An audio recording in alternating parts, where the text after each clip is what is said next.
Once again, welcome to this knowledge session from goindiastocks.com. Today we'll be discussing the commodities outlook. There's a lot of discussion around on the China stimulus. So what I'll do is I'll take you through a little bit of a presentation that I made. Feel free to ask your questions during the way on the comment box. Whatever relevant question comes in, I'll probably take that. If you want to, ask in person, maybe you can raise your hand and we can have a chat. So I'll just start by sharing the presentation and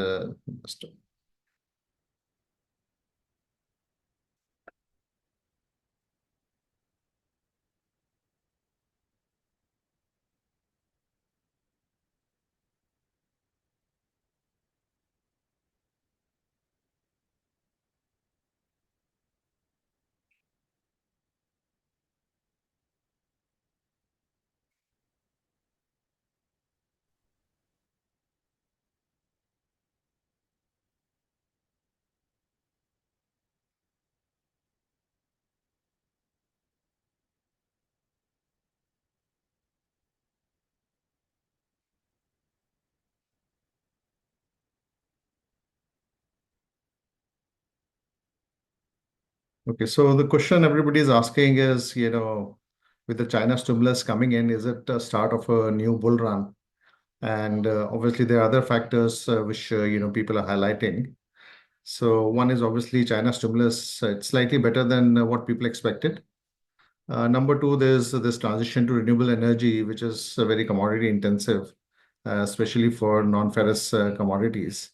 The third is interest rate cuts, which US Fed has started and the other central banks across developed countries and even developing countries are starting to do. This has the potential to revive manufacturing sector and demand.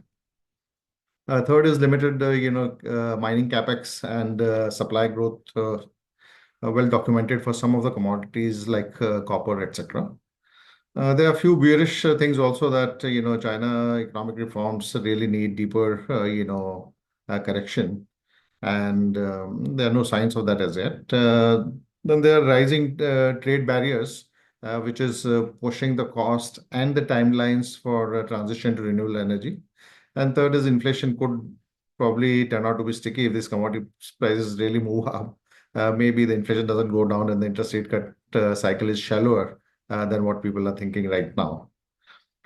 Now, I wanted to start with this slide because we are living in a very confusing world, meaning we don't know what country is socialist or which one is capitalist. And to give you example, China doesn't really want to support consumption by providing freebies or investing into social welfare in a bigger way, whereas US, which is a capitalist country, seems to be doing just the opposite. Similarly, in US post 2008, there hardly been any bankruptcies, meaning after the Lehman crisis, they haven't really allowed bigger companies to fail. They've been there, like what we saw for First Republic Bank or the Silicon Valley Bank recently. Whereas China has been allowing corporate bankruptcies. Third is in capitalist world, you really don't expect countries to put too much of trade barriers, but we are seeing US is trying to put 60% import tariff import duties on some of the EVs. So rather restrictive as compared to what China is trying to do.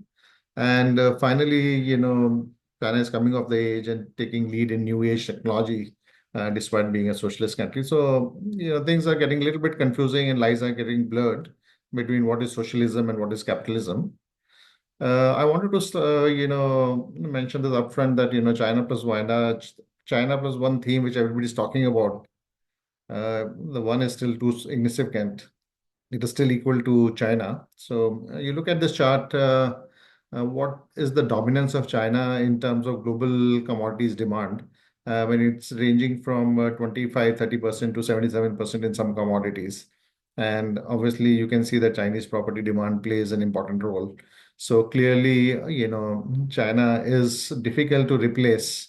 The second best is probably say India. We are like 5% of the global commodities demand. So the difference is so huge that, talking about China plus one doesn't really, make too much of sense. Now, uh, China came out with the stimulus, which a lot of people were expecting that China would come out with this kind of stimulus. So not a big surprise, but what a surprise was, the coordinated effort various agencies of the government started doing, the quantum of the stimulus. And well, there's expectation that a lot more will come in. I mean, there are expectation that 2 trillion yuan boost would come through fiscal incentives and another 1 trillion yuan capital infusion into the banking market. So is it a new pivot in China's policy that we are seeing? Meaning the wording they've used is whatever it takes to stabilize the property market. Now, it could mean a lot of things. I was reading a lot of articles around it. One said that stabilizing the property market could also mean limiting the supply, and so that the property prices can actually recover. Well, there's a long list of wish list, a lot of people have. If China was to, really come back to growth path, there was an interesting article from one of the leading economists, which said that China has come to a moment where they need to take action to avoid going the path with Japan economy or, to get dragged into a long-term disinflation cycle. So the wish list is, they need to restructure the local government debt, clean up the banks, undertake supply side reforms, directly boost consumption through, fiscal incentives, subsidies, social welfare, etc., etc. So till now, what we have got is limited. There's expectation of further stimulus coming in, but the wish list is, slightly longer if China was to really turn around. Now, one of the ways they have been funding all this growth in infrastructure, etc., has been land sales, and local governments have been involved there. But as you can see, that last 2 years or so, it has been dropping. And uh, and if you look at the debt to GDP, a large part of the debt is owned by local government. Whereas if you look at the revenue sharing structure, more than 55% goes to the central government, where the debt is extremely less as compared to what the local governments are owning. So there's a mismatch between revenue and spending, and the central government in China has to really leave its fiscal prudence for some time if they really need to give push to the economy. They've been holding on to this implicit limit of around 3% of GDP. Um, I think the stimulus required is much bigger than what is currently being talked about if they really want to resolve this whole uh, property sector issue. Now, when you are trying to stimulate, consumption, confidence is definitely one of the things. So if you look at this last 14, 15 years of chart, um, China's household consumption has been steadily growing, I would say. The savings have actually jumped up quite significantly, whereas the investing is going down. Now, 90% of China's, population investment is into household. And if you look at that snippet at the bottom that I put in, comparing China versus US housing, uh, home prices in China were 40x of their, income ratio as compared to 10x in US. So, pretty expensive for, anybody to own a house. And they had a very high ownership, 90% ownership house rate is there. So largely everybody owns a house. And as I was mentioning, that 90% of their wealth is stuck in that housing. And if the value is going down, definitely the confidence levels are going to be extremely low. And that is prompting people to save on more money rather than consume or invest. So this is the main issue which is currently going on. Now, just by cutting interest rate, will uh, you know population would start buying houses? Looks a little bit unlikely.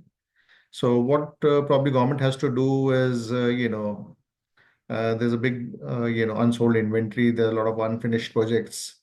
So government has to come out and become the first buyer. They need to really put in money to buy houses, convert them into affordable housing for people. Plus, they need to, they have tried this in past too, prompting SOEs to take over some of the unfinished product, unfinished projects and completing them.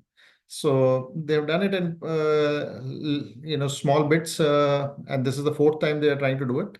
But this time they have to go the whole hog. Maybe they'll have to, loosen their strings, increase the fiscal deficit at the central government level, and directly use money to buy out some of these distressed assets. Now, what could really help is that China's housing completions have been undershooting the what I would say is the underlying trend in a much bigger way. So the red dots you see are actually the estimated completions, and the black line is the normal trend that one would have expected, given the population decline and urbanization, etc., etc. So the structural story is a decline for China's property market. But currently, because of all this lack of confidence, etc., the cut has been much sharper. So, if government really does support, then probably things can come back to normal, and then the structural decline can, continue as it projected. So, there is this possibility that in the short term, things can look much better for the housing market if government was to really come and support this. So let's talk about commodity cycles, meaning China is not fully done yet, and there's a shift to renewable emerging theme. Um, so these are some of the super cycles of commodity. Commodity cycles normally last 25, 30 years, and each time the theme is slightly different. Like from 1894 to 1932, it was grains and petroleum. Then it was agri and metals till 1971. Then crude became the flavor. Then China growth came in as a big, driver of metals and petroleum products. Now, is it an extension of China or is it climate change? So the next 10, 20 years, we have to see what kind of theme really prevails. Obviously, clean energy is one of the themes that we are looking at. The upswings in the market and the downswings are equally pronounced. So it's not to say that, if there's a cycle going on, there will be no downturns in the commodity prices. There could be downturns.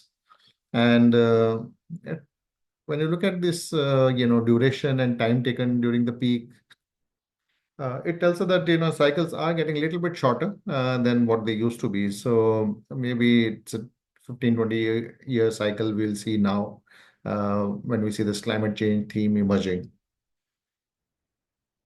Now, China has been key drivers of commodities, and China's fixed asset investment gives a lot of clues into which direction they are moving. So as you can see that utilities, transport and manufacturing has picked up quite meaningfully, and they are well above the levels that we've seen, pre-COVID. It's only the light blue line, which is real estate, which has been weak, as we have been pointing out. Similar trend we are seeing in, Chinese steel demand. Here also, if you see, building construction used to be 42%. Now it has reduced to almost 24% of the steel demand. And in the meantime, steel demand is up 50% from 2010 to now. So bulk of it has gone to machinery and infrastructure and some other sectors which have come up. So is China a story which is over? Meaning it doesn't look like, even though when you look at the steel consumption per capita, China is now, already at the second highest level. Meaning South Korea is still at a higher per capita consumption, but all other developed countries are now at lower level. But the other way to look at is cumulative steel consumption. How much consumption of steel is throughout the history per capita has been done. And when you look at this chart, China has still a long way to go. So probably, the intensity of steel consumption may not go up, but they will continue to, consume steel at these kind of levels for a pretty long period of time if they have to catch up with the other developed countries in terms of cumulative per capita consumption. Sorry, one sec.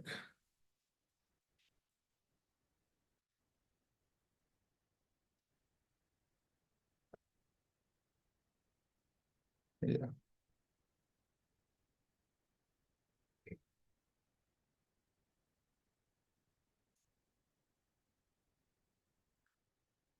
Now, when we talk about the renewable cycle, we are talking about the new age metals which will be in demand. So this is one of the studies which said that if what all metals will be required as compared to what was the consumption in 2020. So you have lithium, which is requires some 2000%. Then diasporism, cobalt, so all kind of rare earth metals. And among the larger metals, you have aluminium and copper, which is almost 40-50% higher amount is required as compared to what is being consumed in 2020. And on the right hand side, you can see that overall, this is based on the current climate policies. If countries were to fast track, probably we'll need much more than this.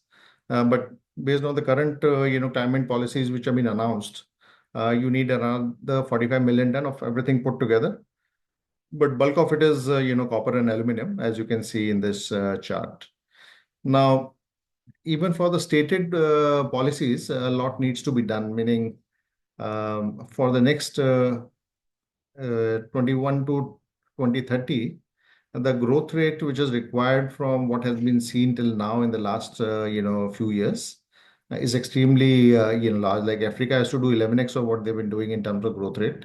Um, China is the one which is kind of almost there, 1.7 times.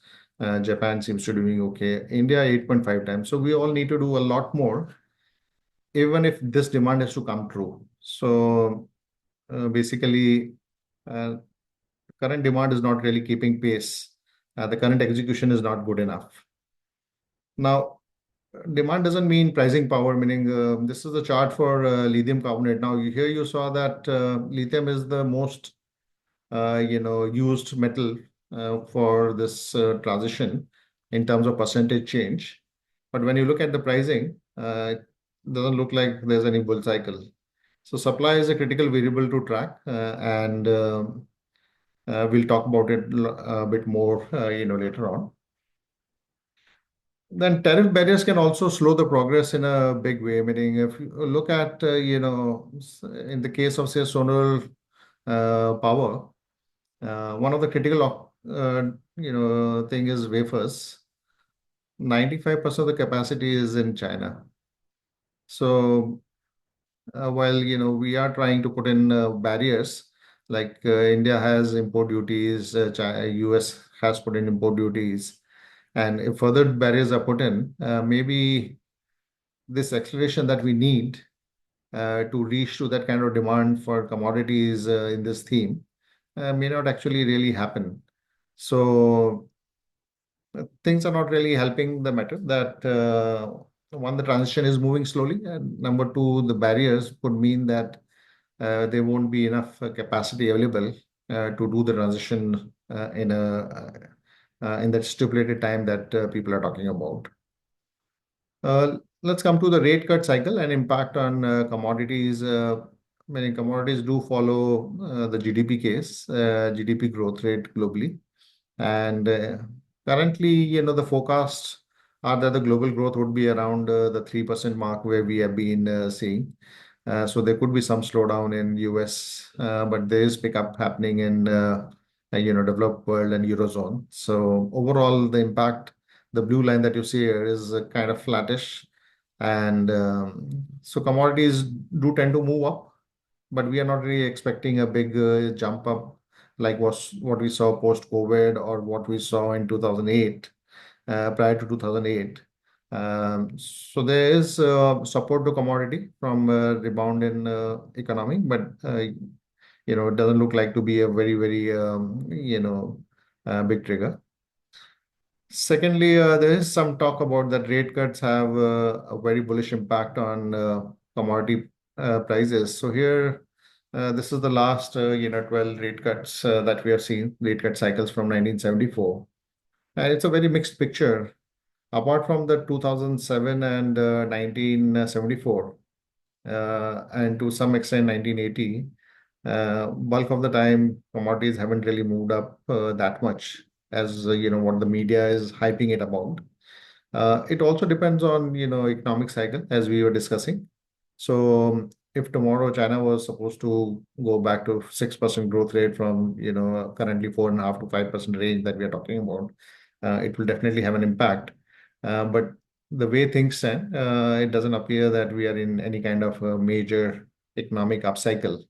So probably commodities are going to, have a stable performance. So there is some support at the bottom, but unlikely they'll go into a hyper zone, which some of the media reports tend to be suggesting.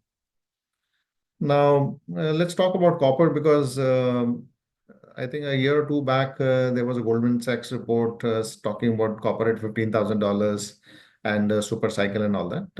Currently, I haven't been hearing too much about it, but still people are expecting, and our own, Indian stock, Hindustan Copper, has gone through the roof.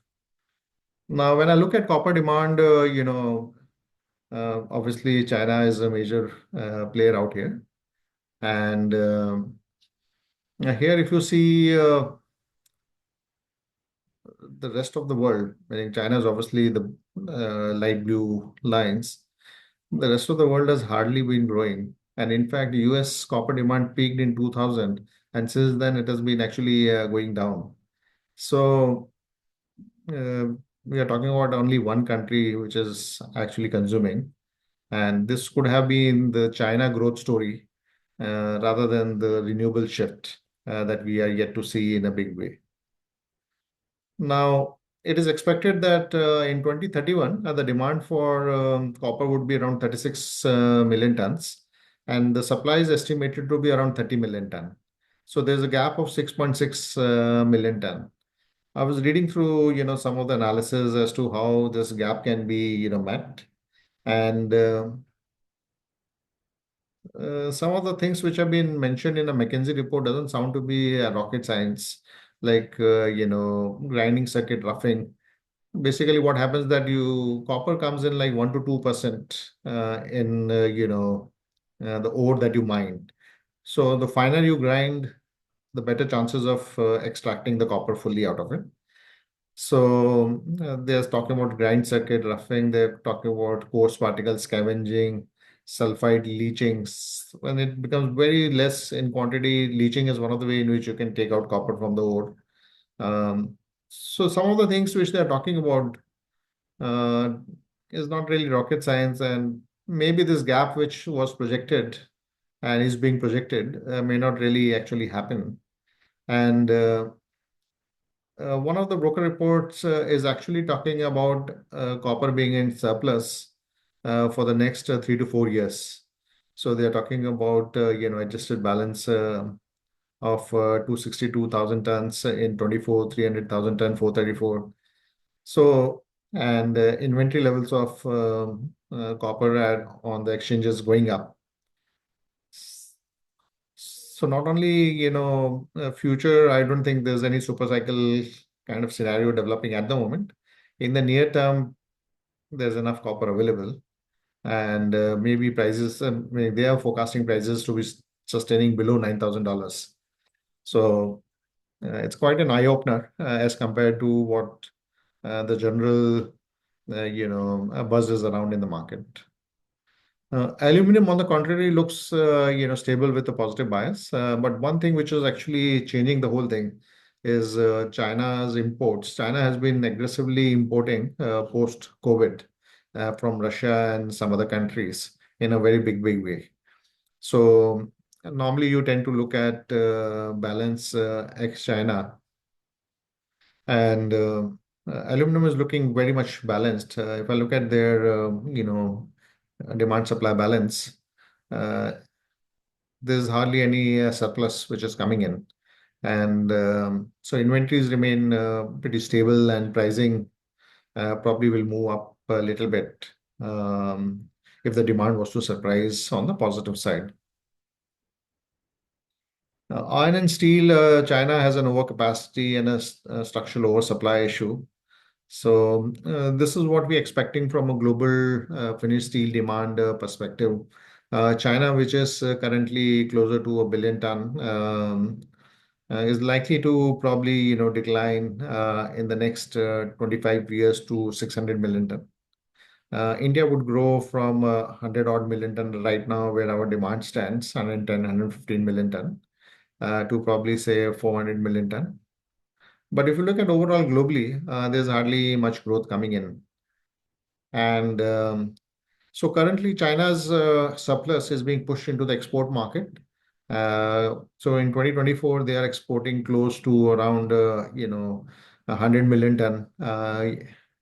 Now, 100 million ton is a big number. Imagine the second largest country is India in terms of demand for steel, and we are already there in terms of exports. So the second largest, uh, you know, country, there's no other country which can absorb this kind of export which is coming out of China. And will it come down with China stimulus? Maybe yes, and that might reduce a little bit of pressure. But as we can see, it's an issue which is going to last for some more time and would need some solutions around it. What can really help is that Chinese companies are hardly making any profit at these prices. So the red line on the right hand side, which you see, less than 10% of steel companies are profitable in 2024. Um, and if you look at the margins, so which has calculated the margin between steel price minus the raw material costs, etc., we are almost touching the bottom. So quite a chance that steel prices might have bottom out for the moment. Iron ore is getting into a big oversupply. There's a large mine development happening in Africa and Guinea, where Rio Tinto is involved, and that mine is supposed to be 125 million ton per annum capacity, which starts somewhere in 2025, end of 2025. And in 2026, 27, they expect to export almost 75 odd million tons. So a big supply is coming in 26 and 27. But already, the market is getting into a surplus zone. Now, this is the cost structure for iron ore industry globally on the, seaborne side. So the tier one is Rio Tinto, BHP, Vale, which do around 720 million ton of exports. Their break-even price is $43, and they control 50% of the seaborne market. And then second is the FMG, which is a tier two player in Australia, plus Kumba in South Africa and Chile. Their cost is around $70. And the marginal cost producers are the Indian, exporters and small miners in Australia. They do around 80 million ton. Their cost is around 115. Now, once this large development in Guinea comes through, this 80 million ton is definitely going to get replaced, and probably iron ore prices would settle closer to $70 or slightly above that. So iron ore prices will remain under pressure, but maybe in the near term, we have already seen a bounce post the China stimulus announcement.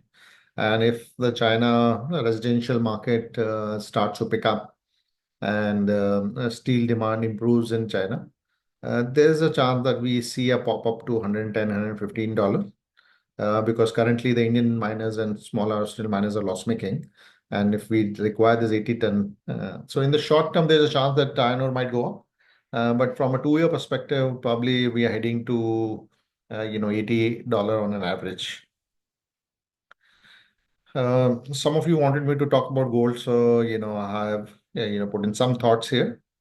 One is now gold is the second largest reserve asset after they just taken over euro, so behind US dollars, and the big driver is diversification away from US dollars. Now, gold prices are at an all-time high, but we are seeing some, demand destruction happening. So when you look at the gold consumer demand, which is on the right-hand side, you can see that, there is some reduction which is coming in terms of tonnages.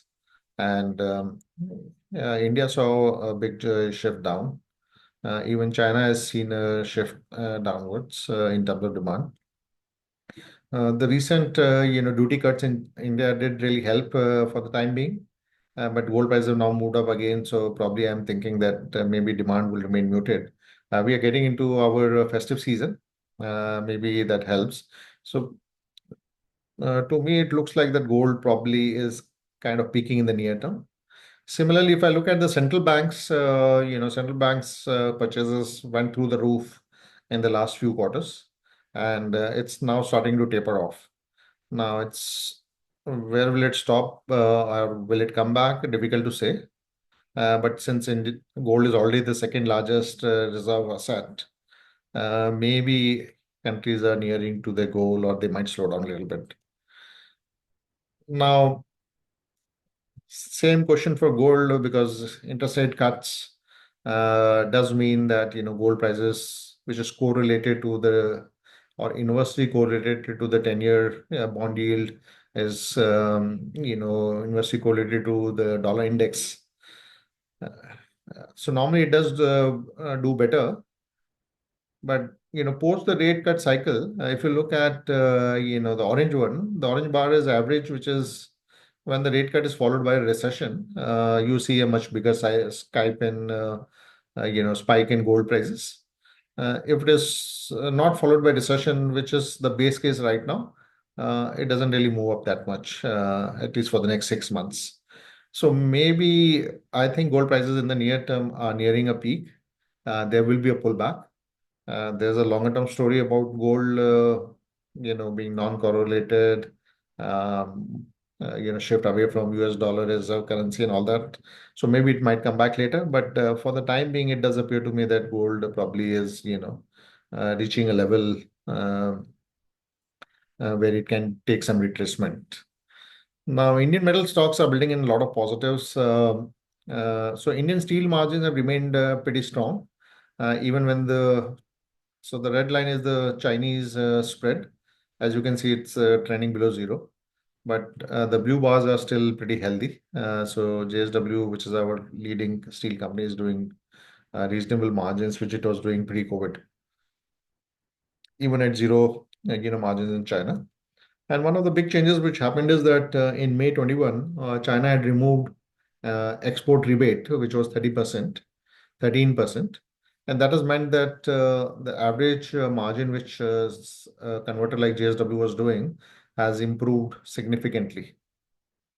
And so a 5,200 rupees per ton jump in average EBITDA per ton margin of Indian steel companies as compared to what they were doing earlier is a big jump, structural jump. And this, so I come back to the valuations.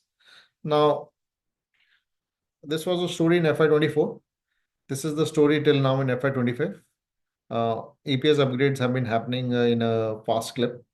So Tata Steel EPS is down from 14 to 10, JSW is down from 75 to 50, SAIL is down from 13.5 to 7.5. Strong EPS cuts. But if you look at the stock performances, after they jumped up quite significantly, they came down a little, now they're recovering. They're still up 30 to 50% up YOY. So clearly there's something which is amiss. And when I look at Indian metal stocks, price to book as compared to the last 12 years, so this is the average. The black lines are the where they is the place where they're currently, trading. Clearly looks that they're building in all the positives and possibilities into the valuation. So coming back to steel, Jeffries had done a good analysis. They said that for Tata Steel, the average ROE historically in last 10, 11 years was 8%. Now it is expected to be 12 to 14%. JSW was 14 to 15. Maybe it will go up now to was 10.9. Will go to 14, 15%. Now, how can you describe or justify more than two time price to book? Tata Steel is already around two time. JSW is more than closer to three times. So it doesn't really leave too much of cushion. Um, so these stocks are kind of discounting, 2 year forward instead of 1 year forward. That is normally the norm. Yeah. So, in conclusion, what I want to say is that commodity super cycle not on horizon right now. At least for now, it doesn't look like. Let's see what China does. And so it could be more of a steady growth for the next 2 to 3 years, with some support coming in from interest rate cuts and cyclical industry recovering globally, and plus the China stimulus. So maybe they are good things, and we will have decent profitability. If I have to bet, probably I would bet on say aluminum uh, from a longer term perspective. Copper, we don't have too much of play, so I don't really would need to mention that much. And maybe, opportunistically play steel companies for a rebound in margins as and when they are happening. May not really be a structural play. The other things to keep in mind from Indian perspective is that some of the companies which have captive mines like Hindustan Zinc, which is a subsidiary of Vedanta, or Tata Steel, which has captive mines. Some of these mines will go for auction in 2030. So the multiple that you're assigning to the earnings currently may not be an appropriate one. So that needs to be kept into mind. So I'll just stop here and see if you guys have any questions. So either you can ask in the chat box, or if you want, you can, just raise your hand and unmute yourself.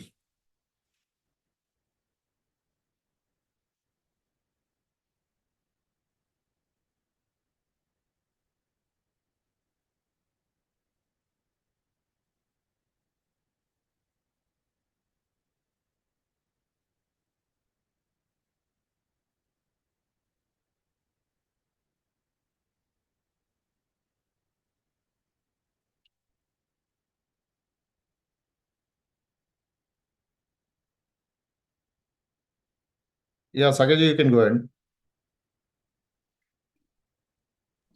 Namaskar, Rakesh ji, and thank you for this opportunity.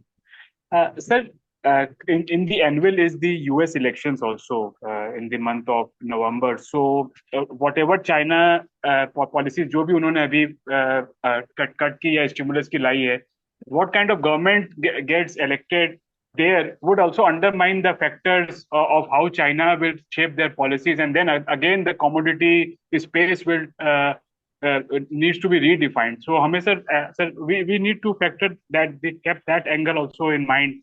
इस पर क्या thought process होना चाहिए? Yeah, definitely, Sagaji, you raised a very important point because um, while both the Republican and the Democrats have a similar view, but probably, if Trump comes to power, uh, the tariff is supposed to on China is supposed to go up much more aggressively, and that could really have a very defining impact on the whole renewable transition theme, etc. And then we can kind of forget about the super cycle per se. So what you raised is very important. So we have to wait and see how the elections in US unfold. Um, on the margin, it can be negative only from the base case that we have just discussed. I don't think it can be too positive. Right, right, sir. And sir, when we aligned the metal part, I think so. जैसे coal, coking coal का भी एक larger element रहता है इस universe में. तो although sir you chose both the ferrous and the non-ferrous part, अगर आप उस segment पे भी कुछ light throw करते कि, because I think so the volatility there is much more significant than what the metals prices are, and coal, both coking coal and coal prices are uh, बहुत वेजरीज चल रही है sir segment. So coking coal, I'm a little bit more positive on coking coal. Currently, it is closer to $200 odd. I think from a 2 to 3 years perspective, the trend would be slightly higher. So from 2 to 3 year perspective, I think coking coal can average between 280 to $300. This is because the coking coal assets in Australia, etc., are getting old, and there's hardly any new investment which is coming in. And China has also been importing a lot of coking coal, largely from Mongolia and to some extent from Indonesia. And so currently, uh, there is a little bit of deficit in coking coal. If we are expecting a rebound in steel production, uh, probably in the rest of the world, and China is already doing okay, then coking coal prices can actually move up much faster. And that's the reason I'm not too bullish on steel margins, because raw material prices can take away a large chunk. So coking coal, I would be more bullish from a 2 to 3 year perspective. Coming to thermal coal, there's enough supply available, and the way renewable capacity is getting added, the probably thermal coal consumption in China, which is one of the largest consumers, is probably peaked out. India, we are still some time away from peaking, but probably Coal India can take care of the extra demand which India is going to have from increase in thermal capacity. So we may not really require too much of imports. So thermal coal is also kind of have peaked out, similar to, I would say, iron ore, and should be in a gradual decline from here on. But coking coal, I will be a little bit more bullish. Sir for coking coal small point what have been the averages for the last 2 year मैंने post covid के बाद जो influx आया था prices में अभी averages how have the averages trending for the 2 years and I think so that there's a downward decline right now. Yeah, so see, coking coal prices go up and down based on the steel cycle. Their supply is not really changing as much. And so I'll just share and show you. Yes sir. So this is the, hard coking coal, premium hard coking coal. Currently, it is at 205 level. For the last 6, 8 months, it was between 200 to $250. So when I'm saying that I'm expecting coal to move up to 280 to $300, I'm significantly bullish as compared to where the prices are. They've already moved up, compared to September by around 20 odd dollars. And if there is a little bit of bullishness in steel, I think coking coal producers will take a large chunk out of it. Oh, okay, sir. And lastly, sir, on the China production number to falling to 0.7 billion, as you articulated for 2050, sir, उसमें blast furnace and EAF का proposition कैसा रहेगा? Because by that time, I think so, blast furnaces and this emission part of the story would have peaked out in terms of climate changes and whatever policy framework, the reset in the world would have happened. How many of us would be there to that is a different part, but कैसे रहेगा Definitely, वो Sagar, देखना. you will be there to witness it. I'm pretty sure about it. And we haven't done too much of work on that. Currently, the contribution from electric arc furnaces has slowed down in China because of lack of scrap availability, etc. But definitely things are going to improve. There's a lot of investment actually happening in blast furnace right now. In India, if you see, there are so many new blast furnaces coming in. And in China, also, large part of the capacity of blast furnaces came in the last 10, 15 years. So they are not going to write that off. And so from that perspective, coking coal demand, that was the question you were asking, it's not going away in a hurry. 2050, it is difficult to say, what proportion, but maybe in some other session, I'll try and see if we can get more insights as to how things will change by 2050. ठीक है sir. I'll join the queue for my follow up. Thank you, Thank you. Sagali. Thank you. So I'll just take one question, then I go to. So Savjit is asking, would gold and silver benefit from geopolitical uncertainty? So Savjit, definitely gold is seen as a safe haven and does tend to perform well when there is uncertainty.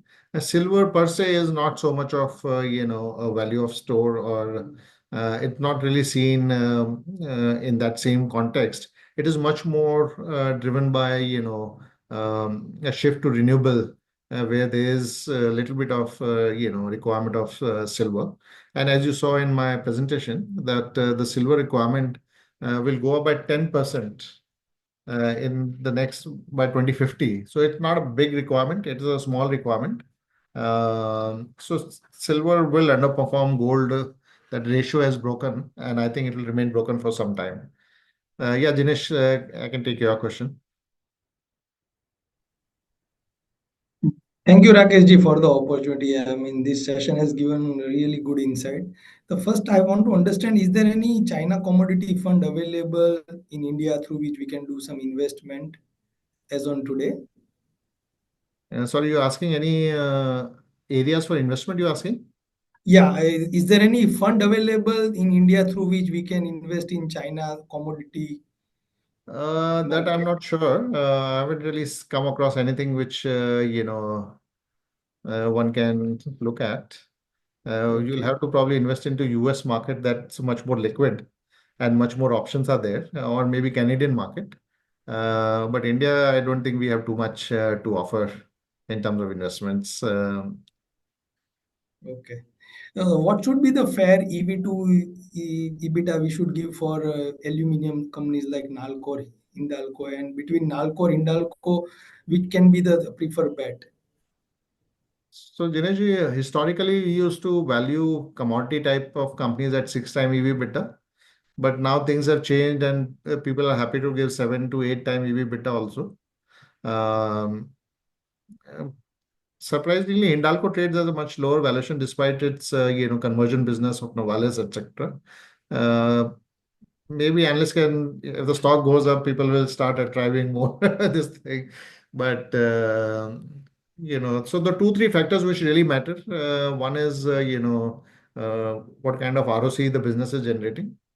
So as we discussed for steel companies, it's generating like 14-15%, ROC or ROE. How can you justify more than 2 times price to book? So Nalco, etc., meaning we are positive on aluminum. So if you go and check, what kind of ROCs, etc., maybe you'll get an idea. Um, I would say rather look at price to book than EV beta because price to book will take care of all the cycle and lower earnings during the cycle. Otherwise, stock can Understood. look expensive or during downturn. India seems to do more than 3.7 lakh crore into the power infrastructure in next 4 to 5 years. Mhm. And due to that, the aluminum demand is going to increase. Is that demand is already incorporated in your PPT, which you have shown to us today? Yeah, so see, aluminum, the marginal cost of producers are around 2,600 to $3,000 per ton. So all those guys can come and start producing. That makes a kind of a ceiling for aluminum prices. Currently, already aluminum is 2,600 odd. Maybe when aluminum dips back to say 22, 2,300, 2,400, that is the time maybe you look at these aluminum stocks because from a medium term perspective, things are looking okay. So at the moment, things are looking a little bit stretched. Maybe it will come back and then you get an opportunity to look at those stocks. And how do you see the ferrous, I mean, particularly iron ore price movement in kind of this war between Israel and Middle East or Russia, Ukraine? If this war escalate further, is this going to link in terms of spike in iron ore prices in near future? Or what's your view on that? So at the moment, these countries don't really matter that much. I mean, Okay. Russia definitely matters, but that is now a settled kind of equation. It's not really going to change, as much here. So this war, until unless it translates into a bigger war, I don't think it is going to have a material impact on any commodity rather than just iron ore and steel. And what will be tentative free housing inventory available in China, which is unsold as on today? Any rough estimate? You're asking how the China can come out of this housing problem, or? Yes, yes. I want to understand what is a free housing inventory in China as on today, because the government has started giving the stimulus. So Yeah, just to so get a fair idea on that.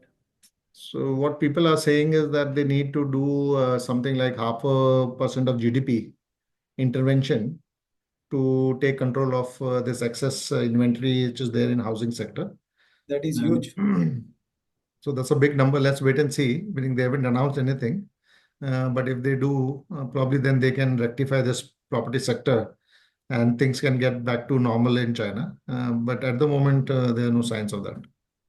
You have shown 114 US dollar for 62% iron ore for India for break even. But at 100 $115. yeah, $115 costing yeah, but landed to China. okay. But at 115 also the NMDC companies and other iron ore companies are making fairly EBITDA between 30 to 40%. I So they are mean, selling less than, their manufacturing cost is not more than $70. This is what I understood. no, so for say NMDC, their cost of production comes to around 1,600 rupees per ton, which is closer to 15-20 dollars. And then export taxes plus royalty, and everything put together. They are selling currently at around 5,000 odd rupees per ton. And they are making 3,600 rupees per ton margin, 3,000 rupees per ton margin. At the bottom, they did around, I think, 11-1200. So But when iron ore prices go down, probably they will come back to that 1,500 rupees per ton margin from currently 3,000 rupees that they're making right now. as on today, is there any significant iron ore export is being happening from India or no? India does 10-15 million ton. Okay, So that is what will actually become zero. It's not a big number anymore. It used to be 100 million ton at some point in time. But after the export taxes that Indian government has imposed, it doesn't make sense to export. okay. Okay. So Thank you I'll very take much. this. Thank you. I'll take this question from Harshit. Harshit is saying any outlook on crude, what going in the Middle East, and some outlook for the longer term. So Harshit, difficult to say about the geopolitical risks and what can happen. But at the moment, it does appear that crude is in an oversupply. But there's a cartel to keep support at the bottom, and there's also support from marginal producers, which is the U.S. Shale crude oil producers, where the costs are around $60 or so. So at the bottom, there's support at $60. At the top, I think 80-85 dollar demand starts to whittle. So unless China starts to grow aggressively, I don't think crude is moving out of this range. Probably I would say 70 to $90. Rohan is asking, how does this cycle augur for the converters like Surya Roshni is, and as domestic demand is strong, any applications should probably do well for them. So Rohan, Ronak, yeah, you're right. Domestic demand is strong, and these producers of domestic commodity are having a good time right now because they do get conversion margin only, which is largely stable, and they are doing better because of the domestic demand. Um, Normally, these things don't have any impact of the commodity cycle in a bigger way because their end product and raw material prices both shift. So it doesn't change much for them. They are more like converters. And exports, meaning they become unviable on exports if Indian government protects the domestic steel industry by putting in any kind of import duty, etc., comes in, then it will be negative for them. Mr. Modi is asking which company is better fundamentally in respect of aluminium and any views on caustic soda ash. Um, Not at the moment, but aluminium, meaning the pure play is Nalco. So if you're just playing aluminium, you don't want to do anything else, you don't have too much of choice. Otherwise, there's Hindalco and there's Vedanta also. Uh, Aditya had a question. Aditya, you can ask your question. Yeah, hi Rakesh. Can you hear me? Hi. Yeah, Aditya, go ahead. Yeah, actually, there was one article in Bloomberg today which said that there is some fiscal support which can come into China of $1.5 trillion again post this recent stimulus. So, is there any fiscal room still left? And that is one. And second, can you touch base upon capacity cuts in steel capacity cuts in China. There was some article which said that the replacement capacity will not be met. Means there might be some cut in the steel capacity. Mhm. So if these things go together, there might be some increase in the steel margins. Yeah, so Aditya, you're right. There is expectation of fiscal stimulus. As I mentioned in my presentation, that there's expectation of 2 trillion, yuan worth of fiscal stimulus to come in. What form and how it will come, we have yet to see. But there is an expectation, and that's why all the commodities are running up. The second point you're mentioning about is, that earlier China was allowing for replacement of older steel capacities with new steel capacities. So while your total capacity remained same, but you could go up. You can, in terms of quality, etc. So now they've stopped that. But having said that, China already has more than 100 million ton of surplus, and we are not expecting the Chinese steel demand to really go up. Actually, in fact, for 2025, the expectation is 1 to 2% decline in China's demand in the base case. So probably, China doesn't need enough more capacity. Their exports will reduce, which will really help, other steel makers like the Indian steel companies, etc. They will be able to go back to their normal margin, which currently, they are not able to do that. Yeah, thanks, Rakesh. Okay. So Gautam is asking, would it be fair to assume that Hindalco's India aluminum operations to be more efficient cost-wise as a rule of thumb on substantial EBITDA pattern? Okay, and what would be a fair multiple Indian operation in SOTP? So, Gautam, uh, while Hindalco is much more efficient, but Nalco has the advantage of a better quality bauxite, and their cost of alumina would be even lower probably than Hindalco. So I won't really rule that out. Secondly, Nalco also gets lower royalty rates, being a PSU. So that also helps their cost structure. And number three, now they're backward integrating into captive coal also. So I wouldn't really read too much into cost structures of these two companies. What would be a fair multiple for Indian operation? Meaning, as I was mentioning that historically we used to put 6 times EV beta, but remember that it's a cyclical industry, though margins could be lower at some point in time when you're looking at. So that's why I was mentioning better look at price to books, see what are the ROEs these companies are generating, and try to assign a proper, price to book. That will be much better way to do it. But yes, 6 time on a sustainable earnings is what you should put. So if you assume that, at $2,600, they are going to make, say, $1,000 per ton. And on that sustainable earning, you can put 6 time EV beta.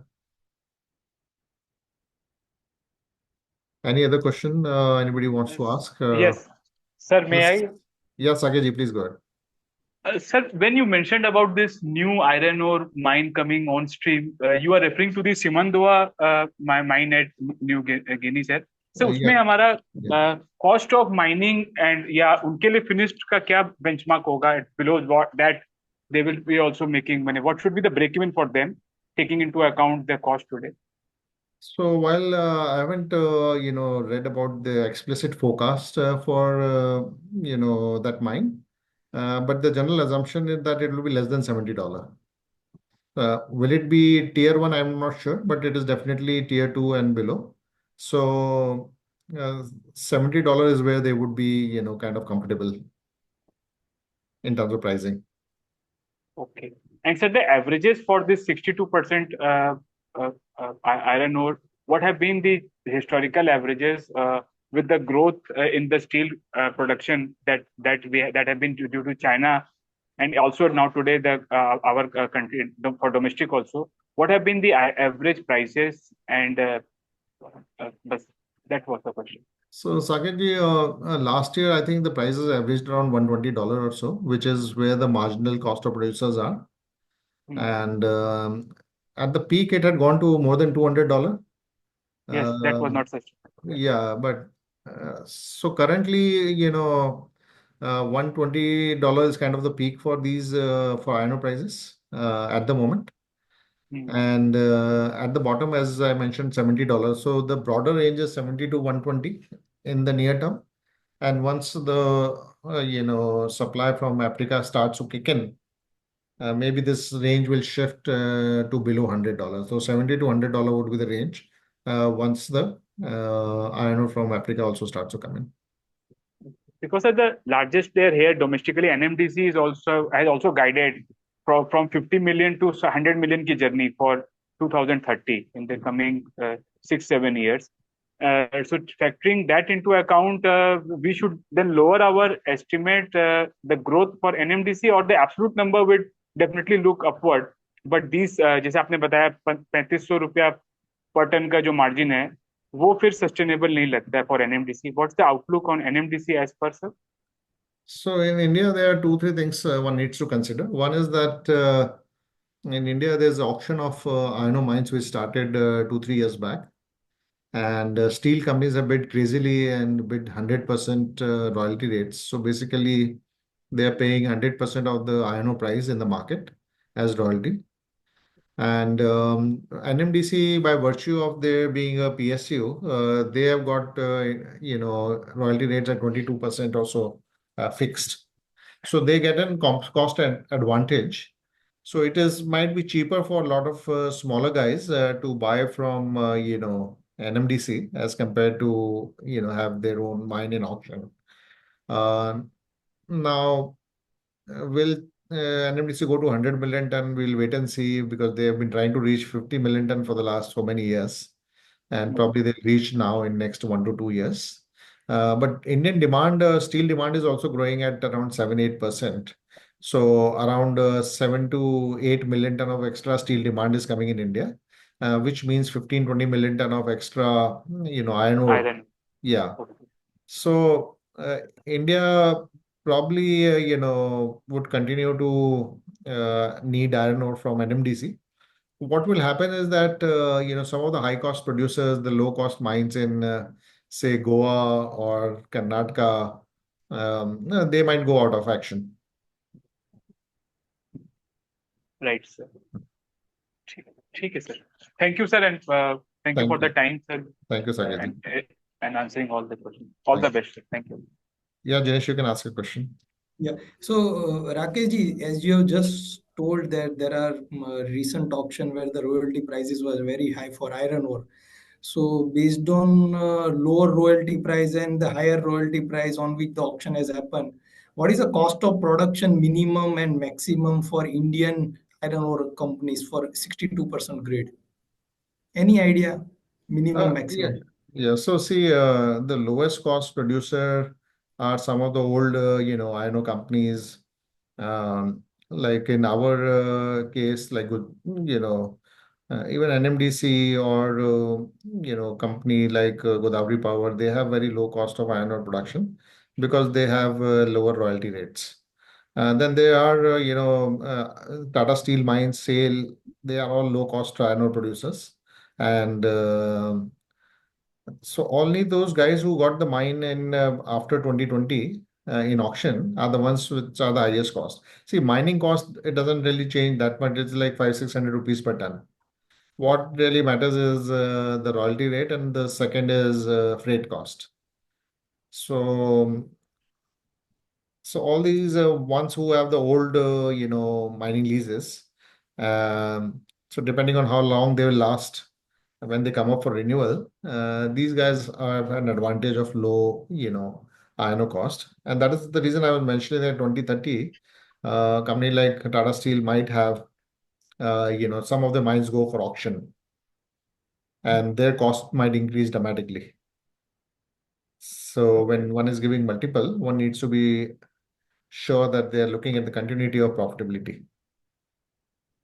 Okay, but based on the 100% royalty or the incremental rate of the royalty, what will be the cost of the companies which are producing the iron ore of 62% grade? So thank you, Jinesh. Jatin has also asked the same question. So thank you. I'll Yeah. take both of them in one way. So companies like, JSW Steel have bid at 100% royalty rate, thinking uh, that one, they'll have a captive source of iron ore, so they can make their processes more efficient. They've got one source of iron ore. That is number one. Number two, what they thought is that, currently they are bringing iron ore from some long distance or through railway or trucks or etc. If they have one source of iron ore, they can put slurry pipelines and reduce their costs. So they are thinking that the mining cost is say 600 rupees. If I can reduce my transport cost by 1,000 rupees per ton, I can actually benefit. So that is Okay. the way they were thinking, that in any case, we are buying from the market. Rather than buying from the market, I control the whole supply chain quality, and I'm able to compensate for this royalty, uh, uh, you know, the extra cost of mining, etc., through my cheaper transportation. And so that was the thought Logistics. process. And then probably they might have also thought that they would be able to manipulate the system, and because the royalty is fixed based on the pricing which is printed by Indian Bureau of Mines. So they would have been thinking we'll sell a little bit cheap and reduce the price as compared to the market rate, and so those kind of thoughts would have come to them. But it's not very feasible, and that's why you have companies like JSW also returning one of the mines where they bid too aggressively, where they're thinking that they won't be able to save on transport costs, etc., in a big way. Is there any iron ore import duty in India? Because I just want to understand, once this RHP Africa new iron ore mine will start by Q4 this year, Uh, will Indian companies will start importing iron ore from them if that is available at $70 a ton? So I'm not 100% sure whether there's a 2.5 or a 5% duty on import of iron ore. I'm not 100% sure. I think it, or maybe it's not there also. If it is there, it's very minuscule. And so iron ore import on the western coast, where you have ArcelorMittal, you got JSW Ispat. For these guys, maybe at some point in time, imports will be cheaper than Okay. buying from NMDC, etc. So NMDC guys might have to cut their prices if they want to sell to these people on the western coast. So that is a possibility. Okay, but Rakesh, still we didn't get a firm answer based on the Indian companies who have bet for 100% royalties. What will be their landed cost of iron ore? So their For landed cost of iron ore would be equal to the iron ore price in the market, plus okay, another 500-600 rupees at the max. okay, okay. So Now, now, what would be the break even for NMDC for 62% grade? I mean, we saw in during when Indian export were taxed at 45% for pellet and 50% for iron ore. At that time, their margin went down to 11-1200 rupees. So even at that time, they were making 11-1200. So for them, the break even is so after a certain point, it doesn't matter what is the global price. yeah, that's what we want to understand. I mean, Yeah, after a certain point, whether it doesn't if the matter. global price is, let's say, $70 a ton, whether the NMDC will be survive in this kind of environment. What is their break even if they sell their iron ore of 72%, 62% grade, let's say at $80 or $85 a ton? Because Yes. currently the prices has gone down to that level, $90 a ton in India as well. But still, I think their EBITDA is fair between 30 to 35%. Correct. So suppose iron ore prices goes to $70, that's still around 5-6,000 rupees per ton. Now to Yeah. bring to India and all that, it will be more like 8,000, 9,000 rupees. NMDC Okay. is selling as 5,000 odd. Yeah. So it doesn't matter after a certain point in time. Domestic demand supply scenario will matter more. Only on the west coast where they have to incur all the freight, etc., it can become, and then government can come in and put in some import duties to help. A lot of things can happen. So NMDC, we need to, when we're thinking of NMDC, think that on the bottom they will make 1,200 rupees. On the higher side, they're making 3,000 odd rupees, which is the current this thing. This is the range. You take a Okay. midpoint and see if you find value in that or not. Got it. Thank you, Rakesh ji. Thank you. So I think that's all the questions that we had. Thank you, everyone. Thank you for joining. It was an interesting session, and hope to see you again next time soon. Thank you.